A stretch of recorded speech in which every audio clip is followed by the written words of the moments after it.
What is good, gentlemen?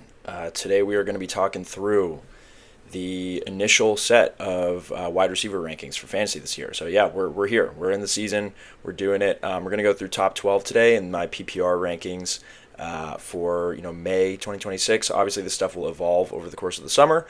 Some of it will change, some of it won't. There's a lot of training camp and things like that we need to get through before this stuff actually materializes. But it's good to get grounded. It's good to understand where we're starting from and have a base to deviate from. So without further ado, we're going to get right into it with our number one guy, Ja'Marr Chase. I think Chase is probably, hot take here, but really good. No, he's probably the best receiver in the league at this point, tied to an explosive offense. And it's something where, the Bengals are set up so well for fantasy because their defense sucks, their offense is good, they're always chasing, they're in shootouts. I think their defense probably won't be like as historically bad as it was last year. They made a couple nice offseason pickups. They add Dexter Lawrence, but they lose Trey Hendrickson. I think it'll still be a pretty bad defense, though, and this offense is still going to have to cook. So all we really need for Ja'Marr Chase is to do what he does every single year. Hopefully Joe Burrow stays healthy this time. That definitely helps, but you saw even last year in the worst case scenario, right, where you get a backup quarterback in there, Ja'Marr still feasts. So with Burrow healthy, I think he's my number one. It's close, but that's where I have him for right now. It's interesting, too. He's also a positive touchdown regression candidate in our model where compared to his historical percentage of fantasy points from touchdowns, he actually was lower last year. So he's due for a little bit of a pop there in the touchdown front. Ja'Marr always a threat in the red zone and for the big deep play. So not too much else to say here. You all know and love this guy. He is my number one. Now going to number two, Puka Nacua. Very tough decision here. I almost put him at number one. I wouldn't have any issue if you had him at number one over Ja'Marr. The Rams offense, right, they're essentially just running it back. There's really no changes here. Puka has an elite role with an elite quarterback and elite coach. The Rams are going to be great, and he's going to continue to do what he does. He ran really hot on contested catches last year. That could be the one knock you have on him if you think that's something that normalizes. I'm more of the opinion I think he's just really good at football, and you watch him play, and it's like, if a contested catch goes up or a contested ball goes up, you expect him to bring it down. So I have no concerns with Puka. You shouldn't either. The off-the-field stuff is a little strange, but I think he's fine. I think he's got at least a couple more years before he fully enters his Antonio Brown arc. But, hey, before Antonio Brown went insane, he was the best receiver in the league for like 5 years. So if they're mirroring that, Puka is well on his way. But yeah, he's great. I think the only other thing, right, like remember last season, preseason, the whole weird thing with Stafford's back. If that comes back up again this summer, again, something to monitor, but clearly did not mean a damn thing last year. He goes out and wins MVP. So as long as Stafford's there, McVay's there, Puka is as elite as it's going to get as an option. He is the offense. So love him here, number two. Again, very slight drop here. Number three is JSN. He was a league winner last year as you picked him in the third or fourth round, and he finished, I think, second in the receiver rankings. He was really amazing. I think it's business as usual here. You lose Clint Kubiak, but the rest of the ecosystem is all there.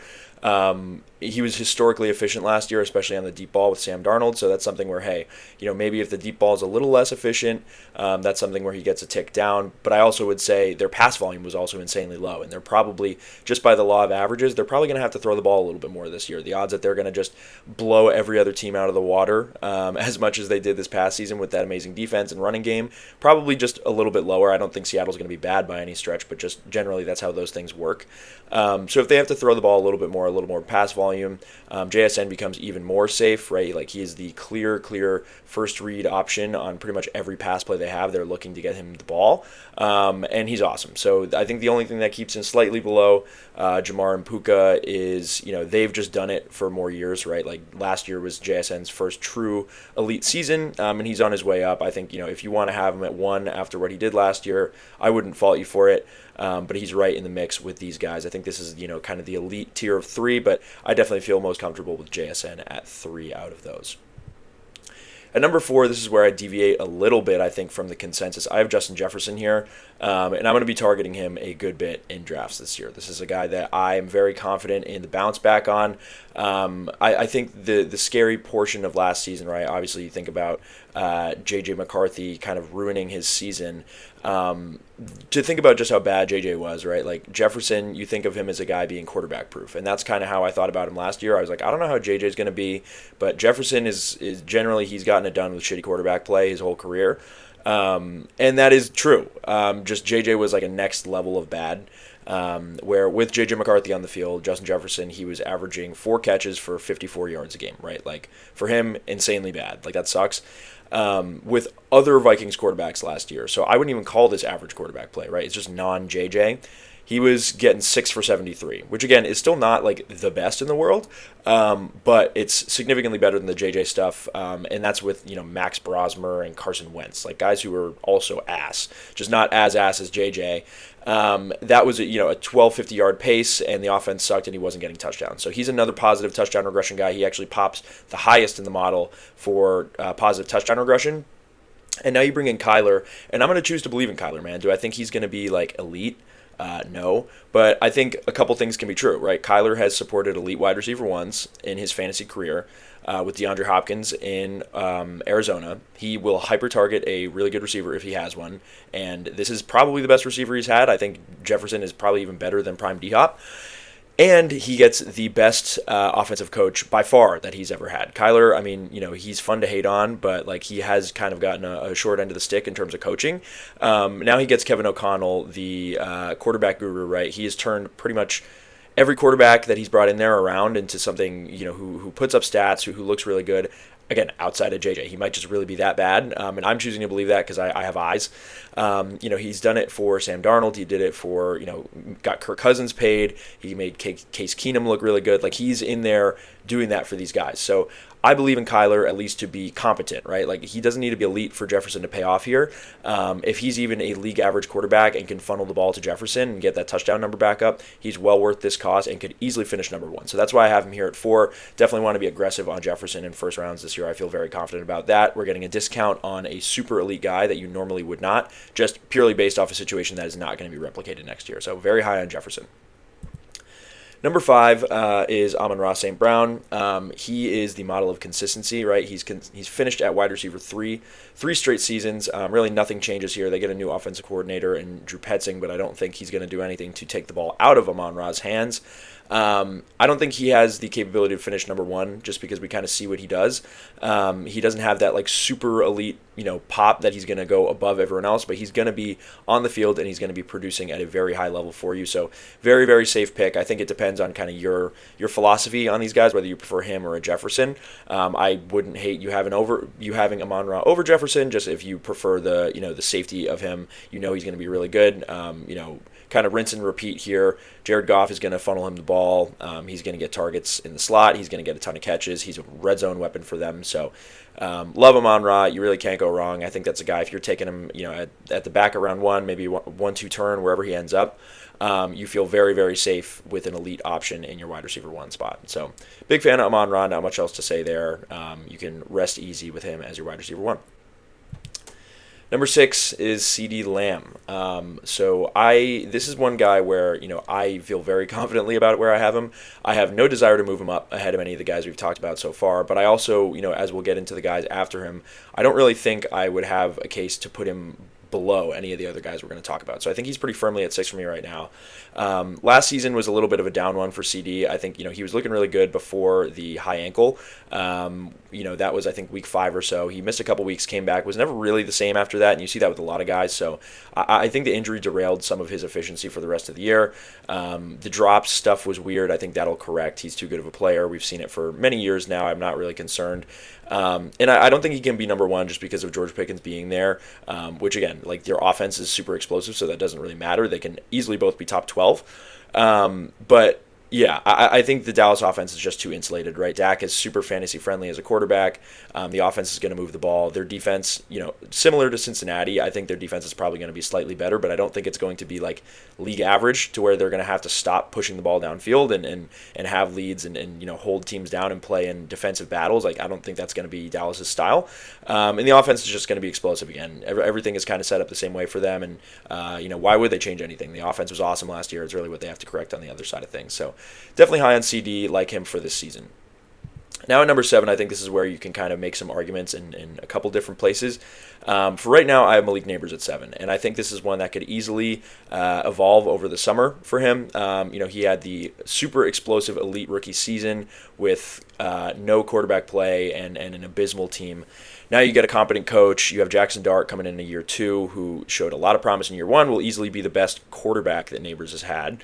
And yeah, he's really, really good. I think this just purely all comes down to health, right? Like, is he going to be good to go by training camp, by the season? Is he going to be 100%? Is he going to be moving like we think of Malik Nabers moving? That is, what we have to see. I think the reporting so far, like, it could be better, but we are in May. So we'll definitely have to wait and see. I think he will shift up and down depending on his price. I could see him, for me, getting up to maybe 5 or 6 if we get a full clean bill of health. And, if things get weird, he could definitely drop down a good bit here. But there's very limited target competition in New York. This offense is going to funnel through him, and he just needs to be on the field and feeling like himself for this to be worthwhile. So kind of a wait and see on Nabers. We'll have to monitor the health throughout the summer. Next, we have A.J. Brown, and I am going to take the liberty of saying that he's on the Patriots here. I don't think it's really any doesn't make a lot of sense to continue the charade of him being on the Eagles. They, drafted pass catchers with their first 2 picks in the draft. The whole reporting is that this deal is basically done. So I'm going to accept that, and I think that this is an upgrade for A.J. Brown. I would have him a good bit lower if he was on Philly, for a couple of reasons, right? I think right now, if you think of a pure thrower of the football, Drake May is just better than Jalen Hurts. I mean, you see what he put on tape last year. It was just better than what Jalen Hurts can do throwing the ball. But more so than that, I think, it's not like Jalen Hurts is a bad quarterback or anything. It's about the scheme and the pass volume. I think A.J. Brown was awesome in low volume, and he was very efficient with it. But it's something where the Patriots are just going to throw the ball more than Philly does. And A.J. is going to be the clear number 1 target here. Obviously, the Pats are going to be giving up a good bit to get him, so he's going to be featured. They're going to get him the ball. And we've never seen Drake May with a caliber of receiver even close to A.J. Brown, right? He was making guys look good this past season that have no real pedigree or history of being strong elite, NFL wide receivers. So if you see him with something like A.J. Brown, it could really pop. Drake May throws an awesome deep ball. A.J. is really good down the field. So it seems like a really good fit and match. And, even if you think about last year, as turbulent as it was in Philly, if you had AJ in fantasy, it was very frustrating. He was pissed off. It was just terrible vibes the whole time. The offense sucked. And he was still wide receiver 10. So, he just gets it done. He's a really good player, and I have a lot of confidence in him coming into New England, hopefully with a lot better vibes, too.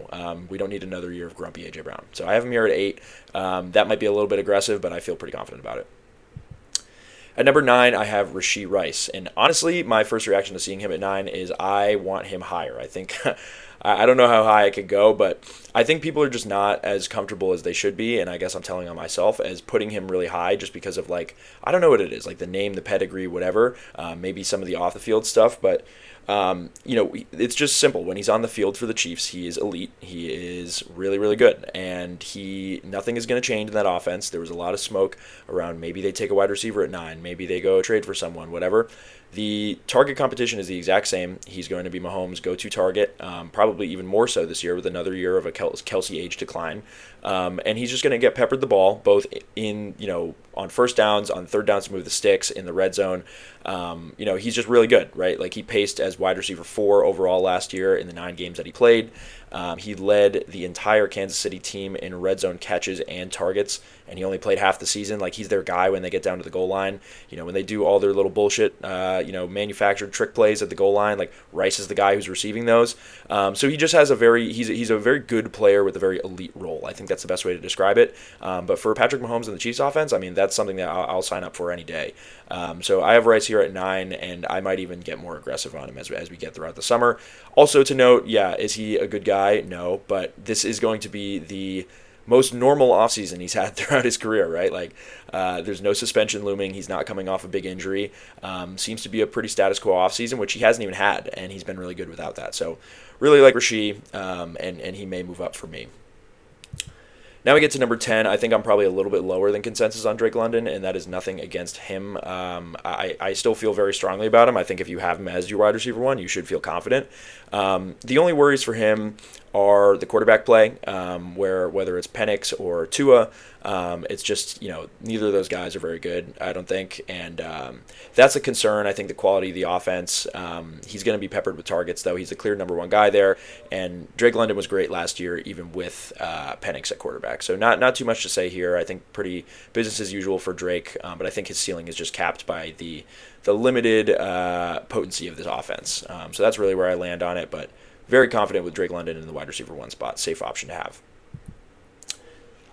At 11, I have George Pickens. Again, similar to CeeDee Lamb, right? This is business as usual as well. I don't think I would have him any higher than this, but if CD goes down, I think he's immediately like a top 5 guy, as we saw last year. He has explosive down the field play, upside. He is going to get targeted in the red zone. He's going to get a lot of end zone looks. So George Pickens was great. If you had him last year, you reaped the rewards of that. And yeah, not much else to say. I would say the only other thing with him is the franchise tag stuff. Just keep your eyes on that. That could get a little bit weird, especially with Pickens being, I'll just say like a bit of an eccentric personality. So he's definitely going to try and hold for a contract extension. Whether they get that done, I don't know. But if the holdout goes into training camp, that you never love to see that. So just keep your eyes on that. But that's really the only thing that could hold up George here. I'm a big fan. And yeah, wide receiver 11. And last today, we're going to talk about Chris Olave, my wide receiver 12. I am super pro on Olave. I think he had an awesome season last year. Really, really good, especially when the current Saints quarterback, Tyler Shuck, took the reins for the kind of back half of the season last year. That was really when Olave popped, and I think that's something that's absolutely sustainable.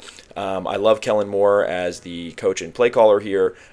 They run a very fast-paced offense. They throw the ball a lot. They just run a lot of plays, so it's very fantasy-friendly. That's been proven over time over a bunch of different teams. And this seems to be like a hot take, but I really like Tyler Shuck. I mean, there was nothing that he did last year that made me think he's anything other than an ascending young quarterback. And I would be thrilled to be attached to him if I'm a wide receiver, which Olave is.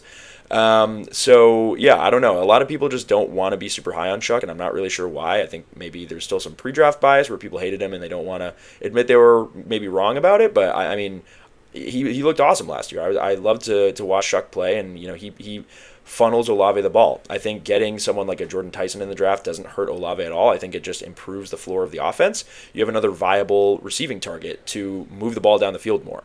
So I really like that for Olave. I mean, there's not much else to say. He paced for 97 catches, around 1,300 yards, and 12 touchdowns last year with Shuck. So if you carry that onto this year, even something similar to that, he is going to be a bargain at this rank, and he could even go higher than this. So love Olave this year. That is my top 12 for right now. Again, it's very early on. This stuff will change throughout the summer, but this is our baseline. It's a really strong group. Obviously, I'd be thrilled with any of these guys. I think as a wide receiver one. But yeah, excited to be talking football again, and we will see you in the next one.